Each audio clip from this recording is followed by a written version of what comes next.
بەناوی خی گەورە سڵاوتان لەبێت بینەرانی بەڕێز و خۆشەویست لە بەرنامە ئەمڕۆ لەگەڵ بەڕێز عەبدوستار مەجید سەرۆکی فراکسیۆنی کۆمەڵی دادگەری کوردستان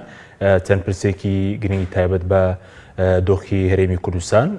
تاوتوێ دەکەین. کاک عەبدوستار بەخێر بێ، سوپاس بەوەمە دەمەتان. سەلامت یا سوپاس بۆ ئێوەش. ئەگەر سەرەتا لە دۆخی پەرلەمانەوە دەست پێ بکەین، پەرلەمان خولەی پەرلەمان خولی پێنجەم تەمەنێکی کەمی ماوە، ئێستا دۆخەکەی چۆنە؟ هیچی وا بۆ خەڵک کراوە لەم خولەدا؟ بەناوی خوای بەخشندەی میهرەبان، سەلام و ڕەحمەت و بەرەکەتی خوای گەورە بەسەر هەموو لایەکدا بڕژێ. من جارێکش خۆشحاڵم لێرەوە بە دیداری ئێوە و لە ڕێگەی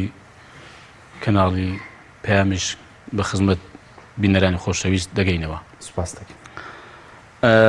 خۆی پەرلەمان لە هەموو وڵاتێک ئەو دەسەڵاتەیە کە یەکەم بەرگری لە مافەکانی خەڵک دەکا و هەوڵ دەدا یاسایەک دەربکا کە لە قازانج و بەرژەوەندی خەڵک بێ و لە هەمان کاتدا چاودێری چۆنیەتی جێبەجێکردنی یاساش دەکا لە بەرامبەر حکومەت و ئەو دامەزاوەیە کە هەمیشە حکومەت شەرمی لێ دەکاوە لێ دەترسێ، چونکە پەرلەمان هەمیشە بە دوای دەسەڵاتی جێبەجێکردنەوەیە کە ئایا ئەو یاسا و بڕیارانێکی هەیە لە وڵاتدا ئایا وەک خۆی جێبەجێ دەکرێت و ئەو بەرنامەیە کە حکومەت دایناوە بۆ کابینەکەی خۆی ئایا ئەم بەرنامەیە جێبەجێ دەکا و ئایا چەند لە خزمەتگوزاریە ئاسایی و یاسایەکانی پێشکەش بە هاوڵاتیان کردووە و تەعامل و مامەڵەی لە پرسە جیاجیەکاندا لە مافی مرۆڤ لە ئازادیەکان، ئازادی ڕۆژنامەگەری لەو بابەتە گشتیانە چۆنە. بەڵام بەداخەوە پەرلەمانی کوردستان من حەز دەکەم هەموو لا بیزانن، ینی دەتوانن بڵێم تا ئێستا نەیتوانیوە تەنها یاسایەکیش لە بەرژەوەندی خەڵک بەگشتی دەربکە. زۆربەی ئەو یاسا و پرۆژانەی کە هاتووشن زیاتر لەلایەنی حکومەتەوە پێشنیار کراوە و ناردراوە و ئەولەوێتیش دراوە بە یاسا پرۆژەکانی حکومەت. و تا ئێستا من حەز دەکەم بزانم یان لەکوێ پەرلەمانی کوردستان محاسەبەی حکومەتی کردووە، لەکوێ بەرپرسێکی باڵا سەرۆکی حکومەت، جێگەری سەرۆکی حکومەت و وەزیرێکی محاسەبە کردووە. بانکێش کراون، بەڵام زۆر جار یعنی دەتوانم بڵێم لە هێندێک بڕگەدا حکومەت محاسەبەی پەرلەمانی کردووە و پەرلەمان نەیتوانێت بەڕاستی ئەو ڕێکارانەی کە لە پێڕەوینی خۆیدا هەیە کە بەرزترین دەسەڵاتی یاسادانانە، چاودێریکردنە و مەرجەعی بڕیاری سیاسی هەرێمی کوردستانە. من حەز دەکەم بزانم لەکوێ توانێت چاودێریی وردی حکومەت بکە. باسی مؤسسەکە دەکەم، باسی تاکەکانی ناو پەرلەمان ناکەم. و لەکوێ مەسەڵەن پەرلەمانی کوردستان بۆتە مەرجەعی سیاسی لەم علاقاتی سیاسی لەگەڵ وڵاتان لەگەڵ حکومەتی ناوەند ئەو ڕێککەوتنانە پەرلەمان دوای خەڵک بیستوێتەوە. وەفدی دانوستانکار هاتووەتەوە ناو پەرلەمان، لە پەرلەمان هێندێکشتی باسی دۆکە لە ڕاگەاندنەکان هەموومان بیستومانە. بۆیە پێم وایە پەرلەمانی کوردستان نەیتوانیوە یاسایەک بڕیارێک بدات کە حکومەت ناچار بکە بە جێبەجێکردنی مافێکی گشتی هاوڵاتیان. و هەمیشە گوتراوە ئێمە ناتوانین بەڕاستی کۆ ببینەوە و حکومەت بەشداری نەکە، ئێمە بڕیارێک بدەین و حکومەت ناسارکەین جێبەجێکە، جێبەجێ ناکە. بۆم بەڕاستی پەرلەمانی کوردستان بەرپرسیارە لەو، ینی بەرپرسیاری یەکەم لەوە کە هاوڵاتیان بەم دۆخ و بەم گوزاراندا تێدا پەرن بەرپرسیاری یەکەمە، چونکە تاکە دامەزاوەیەکە کە ینی خەڵک بەی خۆی دەزانێت کە خەڵک هەمیشە هانای بۆ بردو کە ئەگەر کێشەی هەبێ ئەگەر گرفتی هەیە، بەڵام پەرلەمان نەیتوانیوە بەرگری لە پەرلەمانتارەکانی خۆی بکە. پەرلەمانتار هەیە لێ دراوە، پەرلەمانتار هەیە هەڕەشەی لێکراوە، پەرلەمانتار هەیە قسەی پێگوتراوە. یعنی حەز دەکەم بزانم سەرۆکایەتی پەرلەمان چی بۆ پەرلەمانتاران نەکردووە، چەند بە دواداچوونی کردووە، مەسەڵەن داوای کردو کاکە وەڵا راپۆرتی خۆت بدا، وەڵا بزانین داخۆ چێ وای گوتووە کە ئەو کەسەمان بۆ ببینەوە. ینی زۆر ئاشکرانی لە خۆپیشاندانەکان بەسەن هەڕەشە لە پەرلەمانتار کراوە، هەیە لێی دراوە. یعنی پەرلەمان نەیتوانێت بەرگری لە پەرلەمانتارەکانی خۆی بکە، چونکە دەسەڵاتی جێبەجێکردن لەم وڵاتەدا هەیمەنێک کردووە بەسەر پەرلەمانیش بەڕاستی ینی پەرلەمانم زۆر جاگوتومە بۆتە پاشکۆی حکوومەت نەک وەکو دەسەڵاتێکی سەربەخۆ وەکو چۆن دەسەڵاتی حکوومەت دەسەڵاتی خۆی هەیە سەرۆکایەتی هەرێم دەسەڵاتی خۆی هەیە بەکاری دێنێ ئەنجومەنی دادوەری هەچەند ئەویش بە حزبی کراوە بەڕاستی بڕیارەکانی زیاتر لە حزبەوە بۆ مەبەستم بڕیاری ینی حساس و قەزەی گرنگ ینی ئەنجومەنی دادوەریش بەڕاستی ئەویش ئەو دادگەری و ئەو عەدالەتێکی خەڵک چاوەڕێ دەکات لە پرسە گرنگ و گەورەکاندا من ناڵێم کەسێکی ڕەنگە کوشت بێ یا مەسەن دزیشی کرد بێ محاسبە نەکرێت بەزڕەنگی خەڵک بڵێن ئێوە مادەم پەرلەمان ئەو ڕۆڵەی نییە یاسای باشی دەرنەکەی خۆتان چیتان کردووە لە ناو پەرلەمانە ئەرکی خۆتان جێبەجێ کردووە کە ئێوە ڕخنەتان لە پەرلەمانەیە ئێمە وەکو لایەنێکی ئۆپۆزیسیۆن هەمیشە ئەوەی کە فراکسیۆنێکی ئۆپۆزیسیۆنی پێویستە ڕۆڵی هەیبێ ئەمە هەوڵمان داوە لە پرۆژە پێشکەشکردن لە هەموو بارەکاندا کە خەڵک پێویستی پێ بوو بێ ئێمە پرۆژەمان پێشکەش کردووە بەڵام بەداخەوە تەنها چەند پرۆژەیەکی کەم نەبێ ئەوەی دیکەی بە بیانی جیاجیا ڕەت کراوەتەوە بە بیانی ئەوەی کە تێچووی دارایی هەیە ڕەت کراوەتەوە بە بیانی ئەوەی کە وەڵا حکوومەت پرۆژەی لەو بارەوە هەیە ئەوە دیراسی دەکاتەوە ڕەت کراوەتەوە بە بیانی جار بێ هێندێک ینی خاڵی پێڕەوی ورد کە زۆر زەرور نییە مەسەڵەن ڕەت کراوەتەوە ئێمە لە کاتی خۆپیشاندان بوو بێ لە کاتی خەڵک کە داوای مافەکانی خۆی کرد بێ گرتبوونەوە بوو بێ هەر زۆرە داواکارێک بێ پێشوازیکردن بێ لە پەرلەمان لە غەیری پەرلەمان لە هاوڵاتیان ئێمە بەڕاستی بە دووەداچوونمان بۆ کردووە و پشتگیریمان بۆ دەربڕیون و لە ناو خەڵکیش بووین و ئێمە لە ڕابردوودا بەڵێ ڕاستە پەرلەمان ڕەنگە پشتگیری نەکردوین بە زۆرینە ئێمە پرسانمان بۆ سەرۆکی حکوومەت و جێگیری سەرۆکی حکوومەتیش کردووە لە لێبڕینی نایاسایی لە موسێ فەرمانبەرە بەڵام بەداخۆم پێم خۆش بوو پەرلەمان وەکو مؤسسە وەکو دامەزراوەکە بەگشتی پشتگیری ئەوەی کرد بە کە بازارێک محاسبەی حکوومەت بکرێت خۆمەڵانی ئیعدامیان کرد بەس کاتێک کە هەنگاوی نایاسایی دەنێ بڕیاری نایاسایی دەدا و کاتێک کە بەڕاستی ئازادی پێشێل دەکە و کاتێک کە لە ناگەڕی خەڵک هاوارکە لە کاتێک کە زوڵمی لێ دەکرێت یاخوا دامەزرای بەڕاستی لە حکوومەت قبوڵ نەکا 4000 حکوومەت محاسبە کرا بە لەم 3 ساڵ و چەند مانگێک کە پەرلەمان کارایە ئێستا حکوومەتە بەڕاستی ملی دەدا بۆ بڕیار و بۆ یاسەکانی پەرلەمان بەس بڵین ئەم خولەی پەرلەمان تەمەنی کەمیشی ماوە ئێوەکو کۆمەڵی دادگەری لەگەڵەوەدان هەڵبژاردن تقریبان دەبێت پێش 6 ساڵی داهات بەرەو بچێت لە کاتی خۆی بەرەو بچێت کۆمیسیۆن ئەکتیڤ بکرێتەوە ئێمە سەرۆکایەتی پەرلەمان داوای لێ کردین کە ڕاو بۆ چوونی خۆمان سەبارەت بە یاسای هەڵبژاردن و هەڵبژاردنی پەرلەمانی کوردستان بخینە ڕوو ئێمە کۆمەڵی دادگەری لە ڕێگەی ئەنجومەنی باڵاوە ئێمە پێشنیار و سەرنجی خۆمانمە سەبارەت بە یاسای هەڵبژاردن و هەڵبژاردنی پەرلەمانی کوردستان داوەتە سەرۆکایەتی پەرلەمان ئەویش کۆمەڵێک جومگەی ئەساسی و گرنگ بەڕاستی ئاماژەمان پێ کردووە ئێمە لەگەڵ ئەوەی کە هەمیشە هەڵبژاردنەکان لە کاتی خۆیاندا بکرێن نەکەوینە چی فەراغی یاسایی پێدەگوترێ چ درێژکردنەوەی تەمەنی پەرلەمان بێ کە دیار لەگەڵ ئەویش حکوومەتیش تەمەنی درێژ دەبێتەوە هەڵبەت دەبێت حکوومەتێکی کاربەڕێکەر بەڕام ئیشی خۆی هەردەکات لە وڵاتەدا حکوومەتی کاربەڕێکەر و غێری کاربەڕێکەر هەر بۆ یەک وابە تا ئێستا ئاسان بڕیاری ڕەنگە زیاتریشان دابێت چونکە ڕەنگە محاسبە نەکرابن ئێمە گوتمانە لە کاتی خۆیدا بکرێ بەڵێ لەگەڵ ئەوەی کە هەمیشە هەڵبژاردنەکان و بە هەڵبژاردننی پەرلەمانی کوردستانش بەکانی کاتی خۆیدا بەڕێوە بچێت ئێمە گوتمانە بەڕاستی لە ڕابردوودا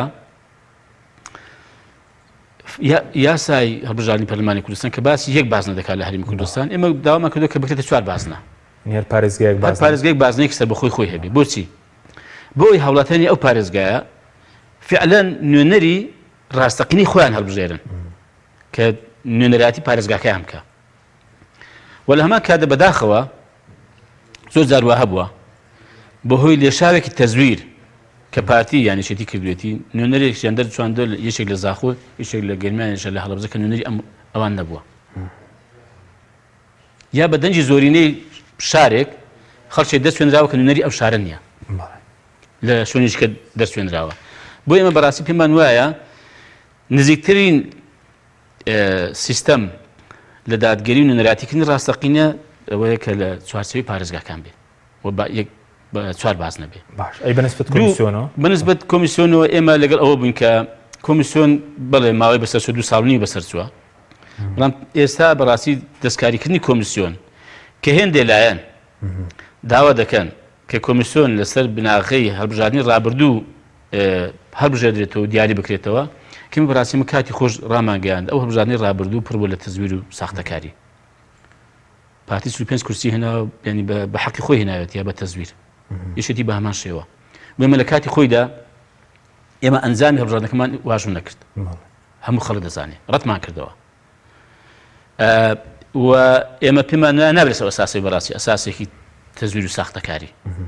بۆیە ئێمە لەگەڵ ئەو بین ئەم کۆمیسیۆنە بە ینی هەر چۆن یەک بێ هەڵبژاردننی پەرلەمانی کوردستانیش بەڕێوە بەرێ کە زۆری نەماوە سەبارەت بە دوای ئەمە ئەگەر هەڵبژاردنێکی ڕێک و پێک و خاوێن بکرێت با دوای ئەمە بابێن کۆمیسیۆن بە پێی استحقاق انتخابی بێ کە ئەمەشیان ئێستا کە هەیە بە حساب بە پێی استحقاق انتخابی بووە بابەتێش کە بەڕاستی کۆتاکانە و پێکاتەکان ئێمە بەڕاستی هەمیشە کۆتاکان تەقریبا ئێستا بۆتە یەکلاکەرەوە بۆ هەندێک پرسی گرنگ و حساس و بە دیاریکراش بۆ لایەنێک بەداخەوە بۆ پرسی حساس و گرنگ ئێمە لەگەڵ ئەوەی کەوانە مافی خۆیانە پێکاتەکان کۆتایان بۆ دابدرێت بەزمینەری ڕاستەقینیان مەبەست ئێمە گوتمانە بە ئەوانە تۆماری دەنگدانی سەربەخۆی خۆیانیان هەبێ واتە مەسیحیەکان بتوانن دەنگ بە مەسیحی بدەن و تورکمان بتوانێت دەنگ بە تورکمان بدا نەک مەسەن لەم سەری کوردستان لەو سەری کوردستان مەسەلەن خەڵکی دەربچێنرێ کابرا ینی لەو پێکاتەیە نییە ئێمە کۆتامان بۆ پێکاتەی داناوە خۆ ئەگەر هەر بۆ ئەحمەد و مەحمودی بێ پێویست ناکە کۆتادا بنێ باو حیزب ئەوەی کە زۆرینەی بە حسابی خۆی دەنجی لە پشتە با بە خۆی خەڵکەشێ دەربچێنێ بۆچی بە کۆتا بێ ئەگەر ینی بڕۆم لە مەسیحیەکان لە تورکمانەکان لە ئاشوورەکان پرسیارکە کاکە خۆیان گلیان هێدن کاکە ئەوانە بەشیشان ئەوانە نوێنەری ڕاستەقینی ئێمە نین ئەوانە حزب دایناون بۆ ئێمە یەکی لە سەرنجەکانی کەمان ئەوەیە دەبێ ئەوانە با تۆماری سەربەخۆی خۆیان هەبی و لەگەڵ ئەوەشین بەڕاستی ئێمە 111 کەس 1.8 ملیۆن وەربگرێ وە سەرۆکایەتی پەرلەمان زۆر زیاتر وەربگرێ بەڕاستیمە پێمان زۆرە وەمان پێمان زۆرە 111 کەس بۆ پەرلەمانی کوردستان زۆرە بۆ کاکە 5 ملیۆن تا 6 ملیۆن کورسیش وەکو موچەش بۆ موسە پێمان زۆرە وەکو کورسی بەڕاستی پێمان زۆرە پێمانوایە بەلایانی کەم باکەم بکرێتەوە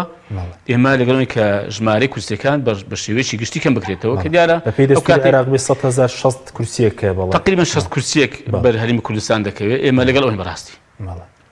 بینی کۆمەڵێک جمگەی سەرەکی هەیە ئێمە ئاماژەمە پێکردووە کە ئێمە لەگەڵ ئەوەی دەنا بەم شێوەی ڕابردوو کە بکرێ ئێمە بەڕاستی بە باشی نازانی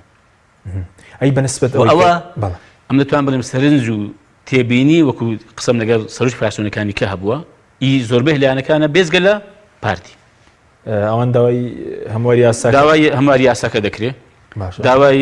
فرەبازنەی دەکرێت داوای دەکرێت چاوخشاندنەوە بە ژمارەکاندا بکرێ بە کۆتا بکرێ بەس جگە لە پارتی فراکسیۆنەکانی تر هەمان بۆ چوونی ئێوەیان هەیە هەمان بڕەنگە هێندە بە هێندێک جیاوازیەوە زۆربەی لەگەڵ ئەمەیە باشە سەبارەت بە پەرلەمان لێکۆڵینەوە لە داهات یاخود بڵین سەبوونم لە ماوەی ڕابرد دۆست بەسەراکنی داهات هەبوو بۆ موچە ئێستا موچە بە 15 ڕۆژ جارێک دابەش دەکرێت لێکۆڵینەوەک ناکرێت داهاتی ناو خۆ بڵێن بەڵێ ماوەسم بە 15 ڕۆژ ماوەی دابشکردنەکەی تقریبا ئێستا 15 ڕۆژ زیاترە داهاتی ناو خۆ لە 374 میلیارەوە بە 164 میلیارد کەمی کردبوو بەراورد بە مانگی و تقریبا 210 میلیارد لێکۆڵینەوە ناکرێت لەو دەست بەسەراکنەی داهاتی کە هەیە یا مەسەلەی مەوزوعی نەوتە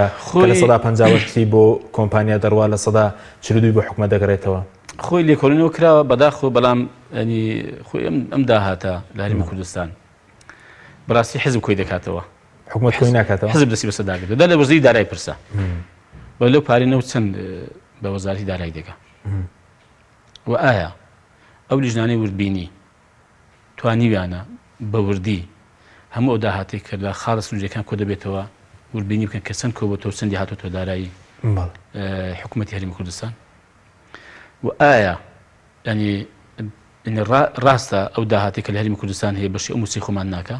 ئێمە چەند جار بەڕاستی باسی بابەتەمان کردووە کە ناڕوونیەکی ئێزگار زۆر هەیە داهات ئەمەش بۆ چارەسەر دەبێت کە بە حکوومەت و پەرلەمان حکومەت ناچار بکە پرۆژەی یاسای بودجێ خۆی مانجی دەبنێرە کە بەپێی یاسا دەبوو هەموو ساڵێک مانجی دەی هەموو ساڵێک پرۆژە یاسای بودجێ بێتە پەرلەمانی کوردستان کە بزانین داخوا ئێمە داهاتمان چەندە و سەرچاوەکانی داهات و ئەم داهاتان لە چی خەرج دەکرێت پەرلەمانی کوردستانەوە 7 ساڵە ئەمە لێ بەردەست نییە یعنی چۆن دەتوانێت وردبینی بکات، چۆن دەتوانێت بە دوواداچوون بکات، بە دوواداچوون بۆچی بکەیت لە کاتێکدا حکوومەت بەڕاستی و بەچەپ بڕیار دەدات تەبع پارە خەرج دەکات. یعنی من پێم وایە بەڕاستی داهاتی پێویست لە هەرێمی کوردستان هەیە بە زیادیشەوە، بەڵام بەڕاستی لە دەستی حیزبە، لە دەستی حکوومەت نییە و مؤسساتی نییە و بە شێوەیەکی ڕێکپێ کۆ نەکراوەتەوە و بە شێوەیەکی دادگەریش دابش ناکرێت. باشە لەو ماوەیەدا لەسەر مەوزوعی کڕینی مڵکێک ڕۆژنامەنووسێکی ئەمریکی وڵای کردووە کە سەرۆکی حکوومەت مڵکێکی لە ئەمریکا بە بڕی 18 میلیۆن دۆلار کڕیوە. سەرنجیەوە چی بوو لەسەر ئەو پرسانەیە خود ینی بەکارهێنانی مڵک و ماڵی گشتی بۆ کڕینی مڵک و ئەوانە؟ ئەم پێم وایە بەرپرسانی وڵاتە بە تایبەتی ئەم دوو حیزبە زۆر زۆر لەو پارە زیاتریان خرج کردو بۆ خودی خۆیان و بنەماڵە و کەسەکانیان. ئەوە شتێکی زۆر گسکەیە لەوەی کە لەو دزی و گەندەڵێکە لە داهاتی وڵاتە کراوە. حەزەکەم چاک بیزانن و ئەوە سەدایەکی ئەو ڕەنگە سەدایەکی ئەو گەندەڵێژ نەبێت کە دەکرێت لە وڵاتە. من با پرسیارێ بکەم هەر بە سادەیی با خەڵک بزانێ ئەم یەکی دوی پارتیە باش بەچی بەرەوە دەچن مەوەسەد حیزبەکانی بەڵێ حیزبە ینی داهاتیان لەکوێ بوو؟ ئەم کۆمپانیانەیە کە دروستیان کردووە ئیچێن دەستیان بەسەر هەموو شتێک داگرتووە. بڕۆ کۆمپانیایەکی کەسێکی ئاسایی بێنە بزان داخوا دەتوانێت پرۆژێکی گرنگ و وەک گەورەی هەبێت لە وڵاتە چیان لە بندەستی خەڵک دەرنەهێناوە. کاکەم وڵاتە حیزب بەڕێوەی دەبا و بەرپرسە حیزبەکان لێ مستەفیدن. بڕۆ بزان داخۆ پرسیار کە کامە بەرپرسی حیزبیان بە تایبەتی ئەم دوو لە ماڵە باشە باڵەخانەیان نییە، هوتێلیان نییە، چێشتخانەیان نییە، بەنزیخانەیان نییە لە دەرەوە. کامیان ینی بە ڕێژەیەکی زۆری یانی کامەنیانە لە چ وڵاتێک نیانە. ینی کاک حەچیم ئەمە بخوا عەرەب دەڵێیانی ئەوە غەیض من فەیضە کودوادە مشتێکە لە خەڵوارێکەوە. ئەوەش گەندەڵێکی گەورەیە بەڵام بەڕاستی ینی گەندەڵی ئەم وڵاتە بێژمارە. بۆیش کاکە داهات بەش ناکە. ئەین بڕۆ تەماشای حتا کێشی ئەم دوو حیزب بە تایبەتی بنەماڵەکانی بزان داخۆ چی هەیە ینی لە چ خۆشگوزەرانیەک و چ پارە و سامان سرۆ تشکۆ کۆمپانیایەکی هەیە. ینی من بەڕاستی ئێمە وڵاتی مؤسساتی نییە بۆیە گوتم ینی پەرلەمان لاوازە. پێیان ناخۆش نەبێ کاکە ئەم مؤسسەی لاوازە ئەمە نتوانێت مەسەڵەن محاسبەی بەرپرسێ بکە دەفەرم بزانام داخۆ لەوەدا بزانێ لە پەرلەمانی کوردستان چی دەکا کاکە باوە پێوەربێ با بە دوواداچوونی بکە لیژنەیەکی بۆ پێبووین وەکو چۆن مەسەڵەن زار بۆ شتێکی گسکە لیژنەیەکی پێدێنێ و سەری کابرای دەکوتن ئەگەر کە فەقیر و هەژار بێ دەکرا کە لیژنەی باو بابەتەی پێک بهێنرێ بە دوواداچوون کە بزانین داخۆ ئەم حەقەتیان بابەتەی چۆنە. باشە سەبارەت بە پەرلەمانی کوردستان هەفتەی ڕابردوو خوێندنەوەی دووەمە بوو بۆ پرۆژە یاسای سەرپەرشتیکردنی پرۆژە کشتتوکاڵیەکان کە بەڕێستان سەرۆکی لیژنەی کشتتوکاڵن. ئەو پرۆژەیە هیچێوە ئایا هیچ لە مەوزوعی کشتتوکاڵەوانش دەگۆڕێت یاخود دەرچوانی بەشە کشتتوکاڵیەکان؟ وەڵام زار باباسیەوە بکەم بەڕاستی حکوومەت فێری خوێشی دیکەی خراپ بووە. ئەوش پرۆژە دزینە. ئێمە لە ڕابردوودا وەک فراکسیۆنی کۆمەڵ باشە پرۆژە یاساکمان پێشکەش کرد بۆ خەڵکی فەقیر و هەژاری وڵاتە کرێکاری وڵاتە مەکاکە کۆمپانیانێک کە هەمانە ئەو پرۆژانەی کە هەیە کە خەڵکێکی زۆری بیانی کاری تێدا دەکا. ئێمە لەگەڵەوەی کە هەر کەسێکی بیانیش بێت لە ئێرانەوە بێت لە تورکیا بێت لە وڵاتێک بێ بڕێزی بژێری بە پێی یاساکان مامەلەگەر بێش فەقیر و هەژار دەیەوێت کەسابەت بکە و ماڵ منداڵی خۆی بژێنی مرۆڤە. بەڵام لە هەموو وڵاتێکی سیستەم هەیە بۆ ئەم بابەتە. ئێمە پرۆژێکمان پێشکەش کردمان کاکە بە کۆمپانیاکان نەتوانن زیاتر لە 125 کرێکاری بیانیان هەبێت. پرۆژێکی ڕێک پێکمان پێشکەش کرد. پرۆژەمان نار سەرۆکاتی پەرلەمان دێنێری بۆ حکوومەت کە حکوومەت چاوی پێکەوت هێندەی پێنەچوو سەرۆکی حکوومەت بەرارێکیدا کە ئەو کۆمپانیانەی لە هەرێمی کوردستان کار دەکەن نابێت لە 125 کرێکارەکانیان بیانی بێ. یانی چی ئەوە؟ باشە هەرو پرۆژەی پەسەند کە خۆ بۆ حکوومەت هەیە خۆمە کاتێک کە پرۆژە پەرلەمان پەسەند دەکرێت خۆ بۆ کۆمەڵی دادگەری نیە خۆم کاری پێ ناکەم حکوومەت کاری پێ دەکات بۆ بەڵام بۆ خەڵکە فەقیر و هەژارەکە هەیە. بەزەگە و پرۆژەوە جێبەجێ کرابەیە هەلی کار زیاتر نەدەڕەخسا وردەکاری زیاتری نەبوو وردەکاری زیاتر و دەبوو بە یاساش کاک حەشیم ئێستا بڕیارە یعنی بە پێی یاسا و کاتێ دەتوانین مەسەڵەن بۆ نمونە ئێمە سکاڵە لەو کۆمپانیا بکەین یا کەسێک بێ سکاڵە لێ بکات بڵێ کاکە 125 زیاتری کرێکاری بیان نییە دەتوانانی مافی خۆی لێ دەدابین کە کاکە توانانی محاسبەی ئەو کۆمپانیانە بکەیت و پاشان ئێمە بەنسبەت ئەو سەرپەرشتیکردنی پرۆژە کشت و کاڵیەکان ئێمە زۆر لە مێژە بەڕاستی ینی هەتا کاتی خۆی کە لە وەزارەتیش بووین ئێمە بیرمان لەوەی کردووە کە ینی بەپێی یاسا ئەمە ڕێکخەین سندیکای پزیشکانی ڤێتەرنەریمان هەمە بەگشتی هەر دەرچوانی کشت و کاڵی ینی کۆلیژ و پەیمانگەکانی کشت و کاڵی ئێمە کاتی پرۆژەیەش حازر کرا ئەوە بەرپرسی پلان کاتۆر ئەنوەر ماوە تەمە شتێکی سادەشی حازر کرد بەڵام پەرلەمان ئەوە بە 2 ساڵ و نیو بەسەدا پەچی خرا و داخرا پرۆژەکەی من مایەوە تەبان بۆ بیرۆکەکەمان مایەوە ئەمە لە پەرلەمانی کوردستان کۆمەڵەی کارمەندانی ڤێتەرنەری چەند جارێک سەردانیان کردی و لەمان کاتدا پزیشکانی ڤێتەرنەریشمان بان کرد و نوێنەری وەزارەتی شات ئێمە دانیشتین تەبان لەسەر ڕێککەوتین کە کاکەمە بە یاسا چارەسەرکەین ئێمە بیرۆکەشمان دا سەرۆکایەتی پەرلەمان تەمان من ناڵێم وەزارەتیش خۆی هەبووە و بەڵام کاتێک ئەمە بێتەوە بە ناوی حکوومەت کە پرۆژەی حکوومەت بووە ئەمە بەم شێوەی نەبووە ئێمە گوتیشی گۆڕانکاریتان لەو پرۆژە ئێمەدا کردووە ئێمە گوتمانە بەڵێ ئێمە گوتمانە کاکە گرنگ ئەوەیە دەرچوانی کۆلیژ و پەیمانگاکانی کشت و کاڵی هەلی کاریان بۆ بڕەخسێنرێ ئەمە هەلێکی باش دەڕەخسێنێ ئەوەی کە دەرچووی پەیمانگە کۆلیژ و پەیمانگاکانە لە بواری کشت و کاڵیتم بوارە جیاجیەکانی پسپۆرە جیاجیەکان ئەمە لەمە دەکار حەچیم پرۆژەی کشت و کاڵی هەیە دەبێ یەکێک بەلایانی کەم یەکێک سەرپەرشتی بکە لەوانە وە خول ببینێ شیاندن و تەمان دیارە ینی لە بەرامبەر ئەوەدا موچەیەش پێ دەدرێ و حتا ئەمە گوتمانە بەڕاستی ئەوی بە خزمەت بۆ حساب بێ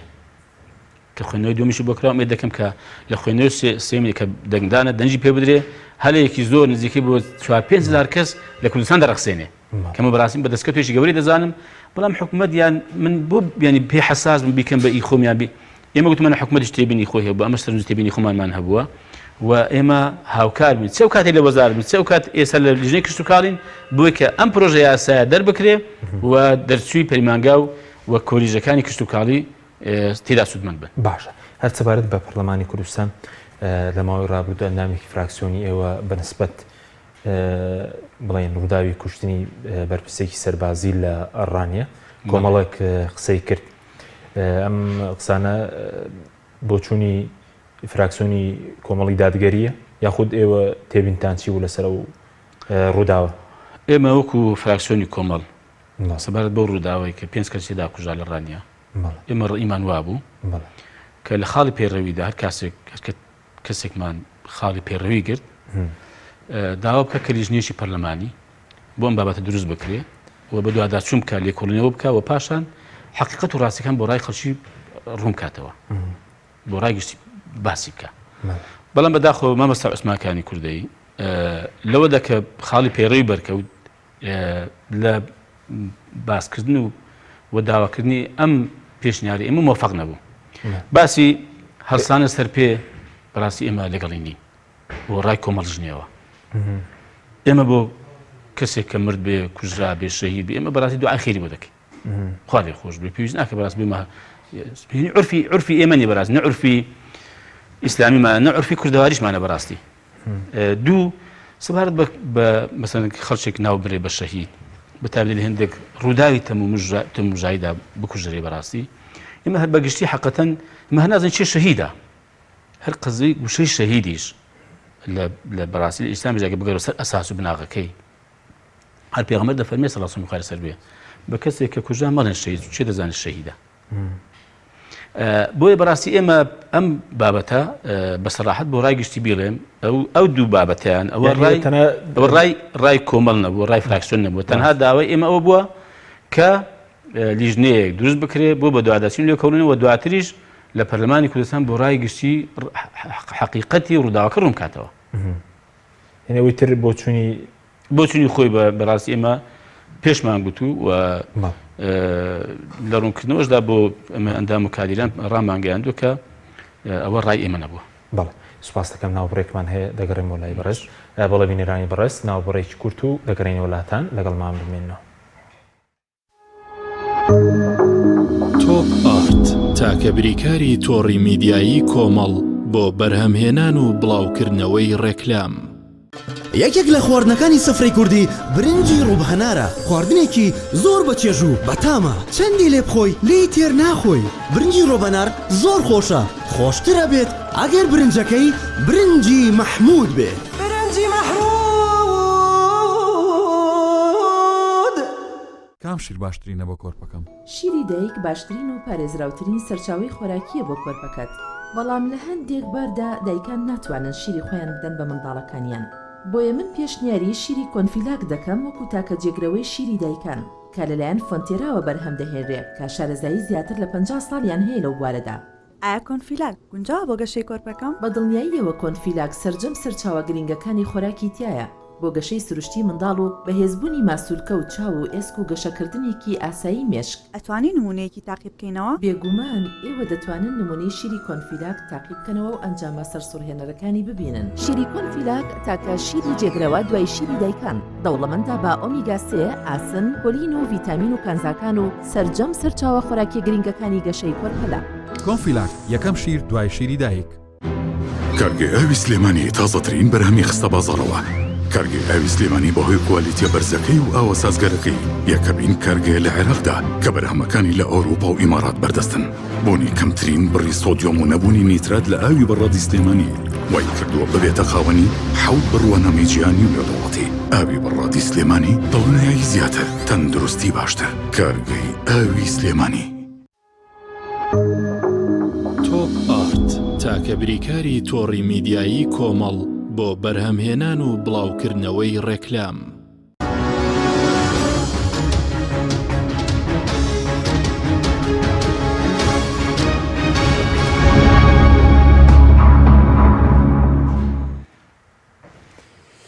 جارێکتر سڵاوتان لەبێت بینەرانی بەڕێز. کاک عەبدولستار سەبارەت بە دۆخی پەرلەمانی کوردستان لەو ماوەیەدا بڵێن کۆبوونەوەیەکتان کرد، کۆبوونەوەیەکی داخرا و سەبارەت بە دۆخی پێشمەرگە و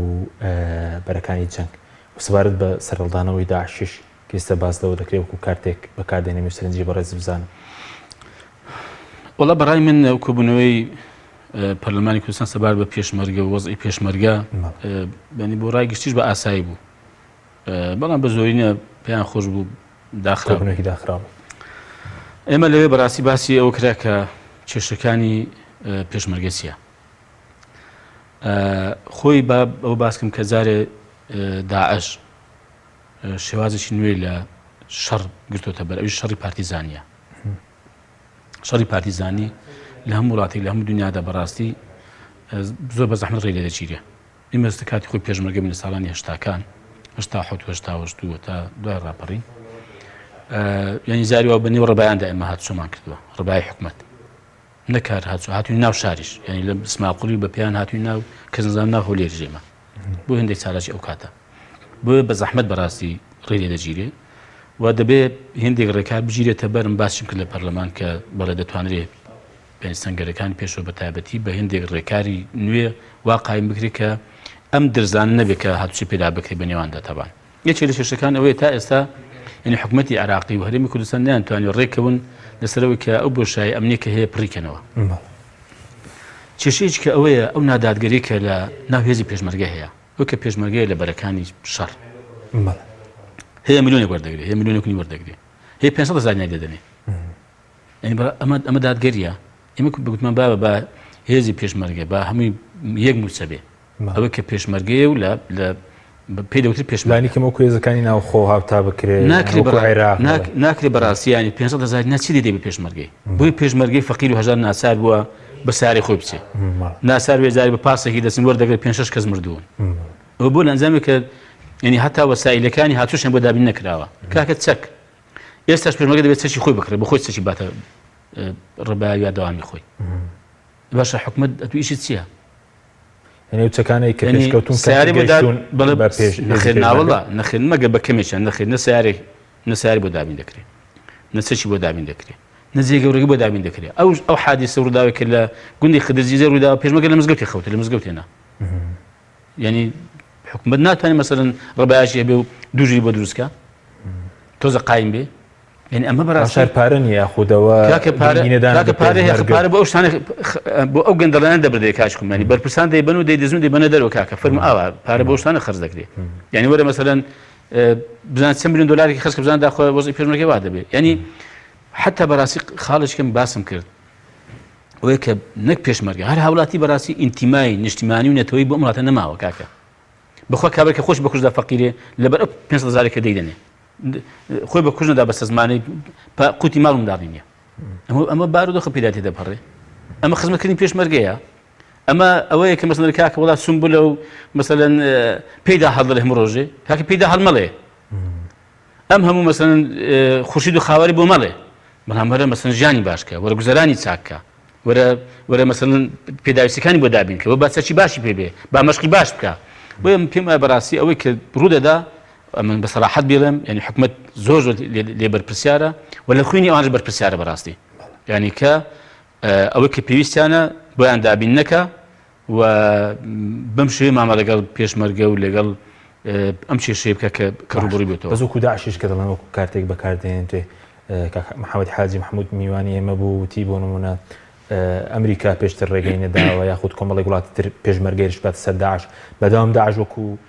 کارتێک نێودوڵەتی بێ ئیقلیمی بێ ئەوانە بەکار هاتووە وڵا بەکاردەی خۆ ینی هەر سەرهەڵدانی داعش بە تایبەتی لە عێراق و لە سووریا کاتی خۆی وەکو کارگە مەسەڵەن هەڵتۆقی لە نەکایەکی دەربەوە زۆر شتێکی سەیر بوو نزیکەی وەکو باز دەکەن 10 تا 15,000 کەسی بیانێن لەگەڵ بۆ هەموو لە ئەوروپا و لە ئەمریکا و لە ئوسترالیا هاتون بە مەتاراندا هاتون چی هێناوین چۆن ڕێگەیان پێدراوانی باشە ئەمریکا و ئەوروپا و ڕۆژئاوا ینی نازانێ ئەمانە چن و ئینتیمایان چی و خەڵک چۆن بوو ناوانە بۆی بەڕاستی بەڵێ ینی پرۆژەیەکی ئەو وڵاتانە بووە کە هێندێک ئامانجیان هەبووە دواتریش کە ڕەنگە کارەکان تاوو بێ و ئامانجەکان بەدی هات بێ لێیاندان ئێستا ڕەنگە مەسەلەن بارودۆخەکەوا بێ کە دیسانەکە وەکو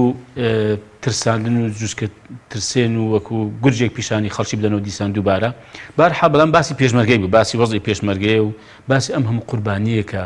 لە ئەنجامی کەمتەرخەمی یعنی حکومەت دروستە بێ بەڵێ ڕاستە بڕۆ لە خەڵکی ئەو گوندی خەدەجێ پرسیارکە دەڵێ خۆت سەدانەتکردن بەڵێ بەڵام چوم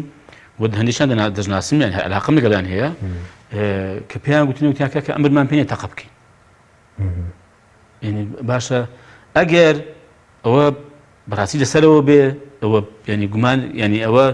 گومان بۆ شتی زۆر خراپ دەسێ ینی بۆ پشتی ژێربەژەری دەسێ ئەگەر بە زانایی بێ ئەمە ئەگەر بە نەزانیش بێ هەر خەتەرە بەڕاستی مەسەلەن تو چۆن پێشمەرگە دوا فێر دەکەی کابرا بێتە سەری بێ و تەقیری بکە بڵێ کاکە من فەرمان پێی تەقە بکەم ئەی بۆ لێوەندەری مادەمە بێ بۆ لێوەداناوە ئەی بۆ ئەوە بکوژرێن بۆیە من بەڕاستی بە دیسانە دێڵێمەوە حکومەت بە پرسیاری یەکەم دەزانم لەو بابەتەکە خوێنی خەڵک دەژێ بەم شێوە باشە بەنسبەت هەڵبژارنی پەرلەمانی عێراقیش کە بەڕێزت کاندید بووی لە سنووری هەولێر چی بەسەرا چووکە خەڵک چاوەڕێەوە بوو کە ئێوەتان تەزویر کراوە دەنگدەرانی کۆمەڵی دادگەری چاوەڕێ بوون شتێک بکرێت هیچتان کردووە بە دوایدا چوون ئەو زوڵمەیە کە لە دەنگدەرانیەوە کراوە وەڵاهی بێگومان زوڵمێکی زۆر گەوریان لێکراوە و بەڵام من هەمیشە گوتمانی سوپاسی ئەو هەموو دەنگدەر دەکەن کە لە بازنەی 4 و لە بازنەی 3 لەکە دەنجیان بە ئێمەداوە لە بازنەکانی دیکەش بەڕاستی بە تایبەتی بەڵام بەبەست هەولێرێک کە ڕەنگە فشارێکی زۆر هەبووە بە تایبەتی لە ڕووی ساختەکاری و تەزویرەوە 15,000 دەنگ لە بازنێکی کەم نییە زۆر سوپاسیان دەکەین زۆر پێی دەزانین وەم پێم وایە 15,000 خەنجەر بووە لە پشتی گەندەڵ و ساختەکاری ئێمەش بۆیە بەڕاستی بەڵێنمان پێدان کە بە دوای ئەم مافانەی ئەودا دەچین و فعلا کۆمەڵی دادگەری هەنگاو بە هەنگاو تانی لێداوە لە کۆمیسیۆن لە هەولێر هەردوو بازنەکەی و لە بەغدا لە محکەمەی ئیتیحادی سکاڵای کردووە و دوو جلسەی محکەمەی ئیتیحادیش دەگەل نوێنەرانی پارێزەری کۆمەڵی دادگەری بەڕێوە چووە چاوەڕێی بەڕاستی ئەنجامەکانی بەڵامەوەی کە بەلای ئێمەوە گرنگە ئەوەیە کە دەنگدەری ئێمە بابزانن و هاوڵاتیان بابزانن بەڕاستی ئێمە کە گوتمان لە دەنگێکی خۆمان خۆش نابین ئەوە لێ خۆش نەبووین بە دوای داداچین بەڕاستی ئێستا بەچیتان کردووە بۆ نمونە لە کۆمیسیۆن بێ لە دادگای فیدراڵی ئێمە کاک حەشیم هەموو بەڵگەکانمان پێشکەش بە محکەمەی ئیتیحادی کردووە لەو ساختەکارێکە کراوە بە تایبەتی لە دوو شت یەک درەنگ داخستنی وێزگەکان کە وێزگەی وا هەیە تا سەعات 9 کراوەتەوە بە بەڵگەش پێشکەشمان کردووە بە بەڵگەی کۆمیسیۆن خۆی کە ئەو شتێکە کە ئێمە گەیشتووە دوو ئێمە بەڕاستی ئەو بەڵگانەمان پێشکەش کردووە کە پەنجەمۆری دووبارە هەبووە کە بەس لە هەولێر دوو بەقەدر هەموو پارێزەکانی عێراق ئەم ساختەکاری تێدا کراوە ئێمە ئەوانەوە پێشتر بە محکەمەی ئیتیحادی کردووە و دیارە پارێزەرەکانی ئێمە ئێستا چاوەڕێی وەڵامی محکەمەی ئیتیحادین کە قرار وایە لەم ماوەی بڕیار بدەن. ئەگەر بە پێی و بەڵگانەی کە پێشکەشتان کردووە ئەگەر دەستێوەردان نەبێ و بەڵگەکان ئەگەر مۆزوعەکە ئەگەر بابەتەکە بە سیاسی نەکرێ لە بەغدا لە عێراق و ئەگەر ئەم دادگای ئیتیحادی بێلایەنانە و دادگەرانە مامەڵ لەگەڵ ئەم کەیسە بکە من دڵنیام ئێمە دەیبینەوە. بەس سەبارەت بە پەنجەمۆری دووبارە باز دەکرێت لە هەموو عێراق 3718 هەبووە بەس لە هەولێر 2327 هەبووە تقریبا لە 170 پەنجەمۆری دووبارە لە هەولێر بوو ینی خەڵک هەبووە 50 دەنگی دابێ ئەو لێکۆڵینەتان کردووە. ئەمە بەڕاستی لەگەڵ هێندێک خەڵک لە بەغدا کە ئەو ئامارانی لاوە یەکەم جار بەڕاستی بە منیاندا ئەم داتای وەرم گرت بەڵێ گوتی هەیە هەتا 100 دەنجی داوە 100 دەنگ بەڵێ جا 82 دەنجی دابێ ڕەنگە هەبێ 10 دەنجی دابێ بەس بە معدلی حسابێکە 20 دەنجی دابێ زین دەکات چەند نزیکەی 50000 دەنگ 50000 6-7 کاندیدی پێ دەدەچێت زۆر باشە یعنی کە بۆی بخێ سەرێ باشە. بابەتێکی تر سەبارەت بە لەم ڕۆژاندا بڵین هەندێک سەبارەت بە پەروەردەی ئیسلامی بابەتێک بڵاو بۆ تۆ کە بڵین ئەوەی تێدا ڕۆژی 3000 حاشا لە دینی محەممەدی دەکەم لە زمانی کوردی بڵین پۆلی دا وەزارەتی پەروەردەش ڕوونکردنەوەی لەسەرداوە دەڵێ هەمەی کۆنە و بەنیازی ساڵی داهاتوو دەستکاری بکەین یاخود پێشتریش کەمکردنەوەی مەنهەجی پەروەردە هەبوو کە بەڕێز ڕوونکردنەوەدا دواتر وتیان وانە بەڵام دواتر دەرکەوت کەوا بوو ینی مەنهەجەکان کەم کردبەوە ینی بۆچی پەروەردەی ئیسلامی وای لێ بەسەر یاخود ئەم سوکایەتیە بۆچی پێویستە کە تا ساڵی ڕابردوو بەردەوامێ بۆ بە بڕیارێک یەکسەر ڕناگیرێ ینی لە کتێبی پۆلیدە خۆی وەزارەتی دانی پێداناوە کە ڕوونکردنەوەی داوە ئەو بابەتی تێدا وەڵام ئەمە بۆ ئەوە دەگەڕێتەوە کاک حەشیم بە کورتی ئەم دەسەڵاتی ئێستا کە لە هەرێمی کوردستان دەسەڵاتدار و حاکمە بەڕاستی بە هیچ شوەیەکی ڕووی لە دین نییە و بەری بەوە نیە کە خەڵک دینی هەبێ و پابند بێ بە ڕەوشتی و ڕەوشت و ئادابی ئیسلامی دینیەوە ئەسڵەن بەڕاستی بەشێکی لەوانە کە ئەلمانێکی زۆر تونندڕەون هێندێکیان زۆر دژە دینیشن ینی ئەسڵەن ئەوەندەی ئێستا ئەوەی کە ئێستا هەیە وەکو یەکێک لە نووسەر و بە حساب توێژەرەکان باسی کردووە کە ئەوە داعش بەرهەم دێنێ ینی بەم هەموو خاوکردنەوەی بەم هەموو ینی کرچ و کاڵێک کە باسی دین و باسی ئەخلاق و ئادابی دینی دەکا ئینجا هێستا پێیان مەسەن داعش بەرهەم دێنێ کاکە داعش تو بەرهەمت هێناوە داعش بە خۆ دروستت کردووە بەشێکی ئەو ئەلمانی کە لە دنیادا حاکمە تەبان بەرهەمی هێناوە کە بەگشت خەڵکی داکردوێتەوە مەسەن وڵاتی پێوەران کردووە بڕەنگە بەدبەختە نەزانێ ینی ئەسڵەن لەکوێدا مەسەن بۆ نمونە فکرێکی فراوانی ئیسلامی دینی کە ئێمە مانانین کۆمەڵی دادگەری هەیە یەکگرتووی ئیسلامی هەیە بزوتنەوەی ئیسلامی هەیە کۆ جەماعات و حرەکاتی کە هەیە لە وەکو ڕێکخراو لە دنیادا کەی مەسەلەن تەبەنی ینی هێندێک هەڵوێستی ناشایستی داعشی کردووە ئەوانە نەریاتی خەڵک دەکەن لە ڕۆ دینیەکە لە ڕۆی ئیسلامیەکەیەوە زابووی بەڕاستی بەداخەوە ئەم نشێک لەوەی کە لە ماوەی بەڕاستی کە لە حکومەتیش دابوونی ئێستاش کە زۆر بەزەقی هەستم پێ کردووە ئەوانە خەمی دینیان نییە خەمی ئەخلاقی خەڵکیان نییە ئاسان بەلای ئەوەدا بەشێکیان ناڵم هەمووی بەلای ئەوەدا کە دین هەر نەمێنێ مەسەن ئەخلاقی و ئادابی ئیسلامی هەر نەمێنێت تەبان خەڵک کەس بەرپرسیار نەبێت لەم ڕوانەوە ئیشتان ئیشی لەسەر دەکەنەوەی پەروەردەی ئیسلامی ینی ئێستا و سوکایەتی تێدایە کەم کراوەتەوە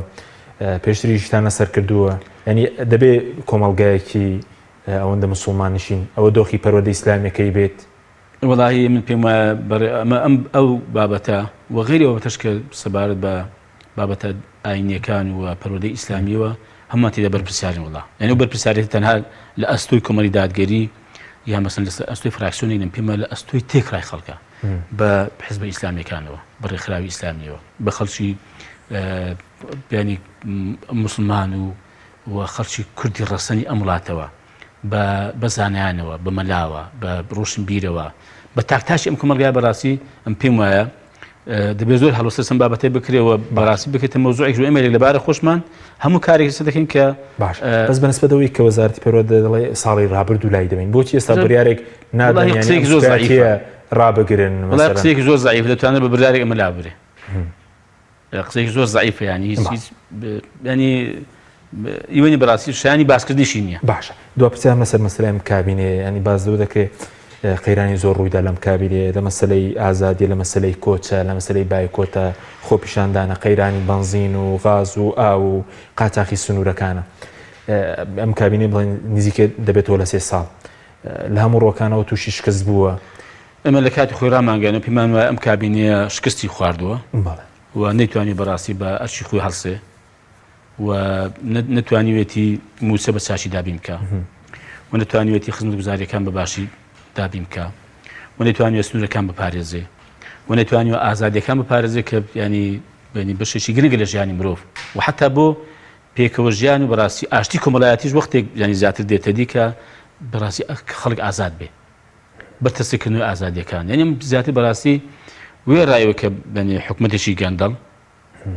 وێ ڕای ئەمە ئەم پێم وایە حکومەتێکی زیاتر ئەمنیش پۆلیسی کە ینی تا بۆی کراوی بەڕاستی لێنەگەراوە خەڵک ینی کە ئازاریشی پێگەیشت و مەشاکلیشێک بۆ هاوار بکە کابینی قەیرانەکانیش دەیبینی ئەو هەموو قەیرانە بێگومان ینی خۆ بێگومان کابینی قەیرانەکان بۆ لە هەموو ڕۆکانەوە لە ڕووی سیاسیەوە لە ڕووی ئازادیەوە لە ڕووی داراییەوە لە ڕووی پرۆژەکانەوە لە ڕووی موچەوە لە ڕووی مامەڵەکردنەوە حتا لەگەڵ دەوروبەر و لەگەڵ وڵاتان لەگەڵ عراقیشەوە بەڕاستی باشە دو پرسیارم سەبارەت بەوەی کە لە هەڵبژاردن وتە تەزویرتان لێکراوە بەس ئەگەر کورسیەکەش بەرز نهێننەوە ئێوە کۆڵ دەدەن لە مەسەلەی ڕوبەڕووبوونەوەی دژایەتی ستەم بێت ئەمە پاشگەستان دەکاتەوە خۆتان ئێمە کۆمەڵی داگەری سەرمان بەرزە و بەڕاستی ئێمە تەنها لەم ڕۆوە کە بە ئەرچی خۆمانمان زانی و بە دوای دەنجی خەڵکەوە بچین و قبول نەکەین کە دەنجیان بەزایە بچێ و دڵنیاشە دەکەنەوە کە هەموو هەنگایەکمانە هەموو هەنگاویش دێنێ بەڕاستی بەوەی کە ئەو دەنگەی کە داوێتی ئەو کەسە با بزانێت کە لای ئێمە ئەمانەت بۆ پارێزا بوو ئێمە مەوەسمە و شەڕێکی گەندەڵی دەکەن کۆتایی وڵا بێگومان کۆتای پێنایە خۆمە بیانی چەند کورسی بین و چەند کورسی نەبین ئێمە ئەو سیاست و ئەو قەناعەتێک کە هەمانە کە دژی زوڵم بین دژی گەندەڵی بین دژی نادادی بین ئێمە ئەگەر تاق و تەنیاش بین بەردەوام دەبین سپاس دەکەم زۆر سپاس بۆ بەڕێز عەبدولستار مەجید سەرۆکی فراکسیۆنی کۆمەڵی دادگەری لە پەرلەمانی کوردستان سپاس بۆ ئێوە بینەرانی بەڕێز سپاس بۆ هاوکارانم تا بەرنامێکی دیکە خواتان لەگەڵ